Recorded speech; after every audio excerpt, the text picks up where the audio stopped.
Rotary Stability Level 1, Day 2. We're going to start out with some rolling patterns. Now, this doesn't look much like an exercise, but it's actually the first exercise you ever did. We're going to start out on your back with your arms directly overhead. You can't use your legs on this drill, so from your belt down, your legs are completely numb.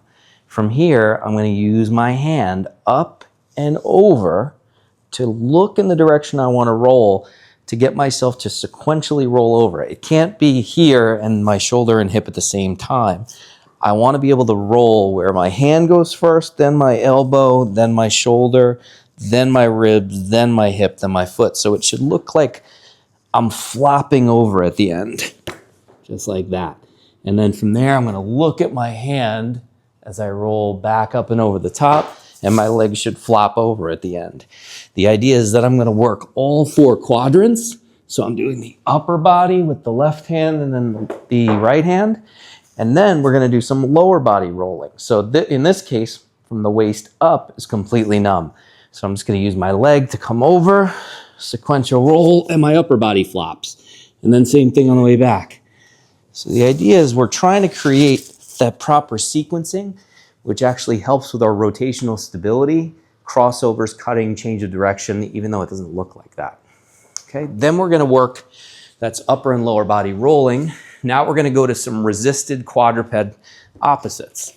So in this case, we're going to grab our band, we're going to loop our hands here, and then step on the band behind our hip.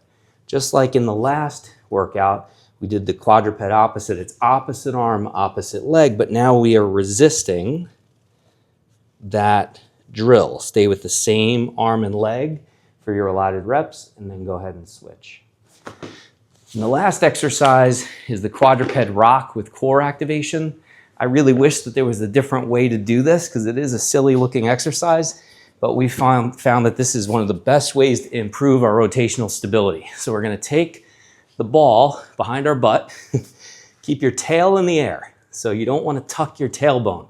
That's what commonly happens when people drop into the squat. They tuck their tailbone early. In CrossFit, they call it a butt wink, stuff like that. You want to maintain your pelvic position as you're dropping into depth. And if you can't do it standing, you probably can't do it here. So we're going to practice it in this quadruped position to give us the core integrity we need to move our hips and our arms around that stability. So we sink back into the ball, and then I'm just going to lift this arm up. It looks silly, but when you try it, you're really going to feel that connection between this hand all the way through this shoulder across my core to the opposite side hip. Always reset. I come back out. I'm going to sink back without tucking my pelvis, so keep my tail in the air, sit back, and then reach. Come out of it. Sit back, and then reach, and back, and then come out of it. And back in, reach, and back out of it. Try to make sure you go thumbs up, keep your spine completely still as you sink back, and definitely keep your pelvis from tucking in that position.